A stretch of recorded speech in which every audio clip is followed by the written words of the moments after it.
పల్నాడు జిల్లా జాతీయ రహదారిపై ఆర్టీసీ బస్సులో మంటలు. పల్నాడు జిల్లా తురగావారి పాలెం జాతీయ రహదారిపై ఈరోజు ఘోర ప్రమాదం చోటుసుకుంది.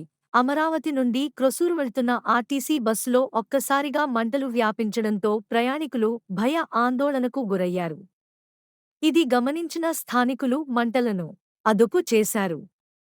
వాహనం ముందు భాగం కాలిపోగా ఎవరికీ ఎటువంటి ప్రాణహాని జరగలేదు. ఈ ఘటన ప్రమాద సమయంలో బస్సులో 25 నుండి 30 మంది ప్రయాణికులు ఉన్నట్లు తెలిసింది. వారు అందరూ సురక్షితంగా బయటపడటంతో అందరూ ఊపిరి పీల్చుకున్నారు. ఈ ప్రమాద ఘటనపై మరింత సమాచారం తెలియవలసి ఉంది. అన్నా వీళ్ళు ముందు డోర్ పెట్టుబాటు కూడా పెడుతున్నారు. వీడియో చేసి పెట్టాలి రెడీ అవుతుంది.